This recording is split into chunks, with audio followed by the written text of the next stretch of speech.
First off, please forgive me. I'm not feeling my best. There's been a lot of uproar around the new movie David, so I had to check it out.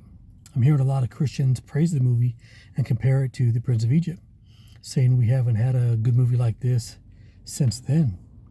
I've even seen a couple non-Christian movie reviewer critics talk about David and give it its accolades.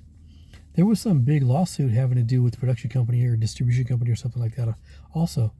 Not only that, I've been hearing rumors that Disney and Paramount are trying to basically bribe theaters into not showing David. Some people say it's for religious reasons, and others are saying it's business, mainly because they knew religious movies at Christmas time is going to get a lot of play from Christians. And they thought that if they take away SpongeBob, Avatar, and Ella McKay, which are Paramount and Disney movies, respectively, since these all came out at the same time. Disney threatening these theaters is that if they show David, they won't get these other movies. So the theaters would lose out over Christmas break, which is one of the highest grossing times of the year. All this recent buzz around David actually made me want to see what it was all about. Because when I first saw the crowdfunding for the movie, they had a clip to build interest. I thought it was really cool. I really liked it. I thought it would be a really awesome full feature-length movie. That was years ago. At this point right now, David has been in the works for over a decade when it came out and was produced and animated by Sunrise Animation Studios in Cape Town, South Africa.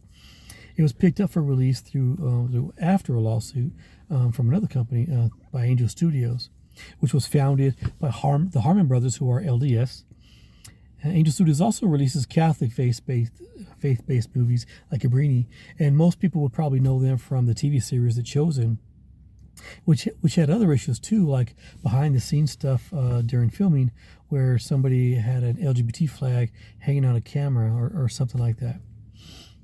Because of all the LDS, Vatican, and LGBT connections, I've made a point to not watch any Angel Studios movies because I don't want to support all that. But with everything going on surrounding the movie, it really piqued my interest. So I had to check it out. So I finally sat down and watched it. This is obviously a Christian movie, unlike The Prince of Egypt, which had Steven Spielberg as the driving force behind it.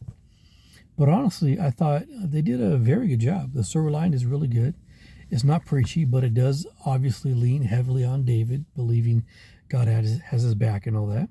I mean, they don't talk about every little thing that Scripture says David did, and they took some artistic license, but that's expected with all movies.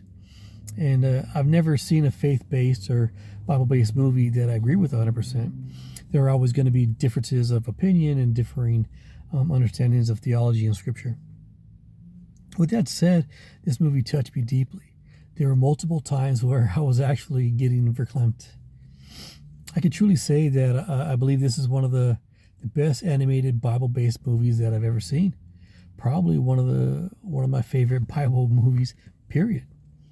The animation was on par with the best of movies today from Pixar and Disney. The writing, the singing. Even though I don't like musicals, the musical style was not to my liking, but it was done well.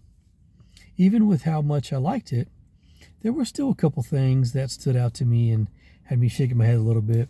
Nothing too crazy, nothing that needs, nothing to turn you away. I'm not going to give any spoilers, but Goliath was a pale white guy with blue eyes and light hair, kind of a little odd for a Middle Eastern Philistine. Now I'm just nitpicking, but for whatever reason, the menorah is shown to be used just as a candelabra, not the sacred temple furnishings that it is. Same with the altar. They show the altar, and it just has like swords above it. It's just like there.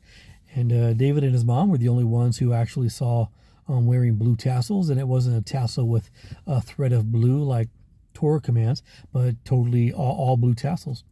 There were a few people actually wearing fringe, but nobody was wearing true tzitzit.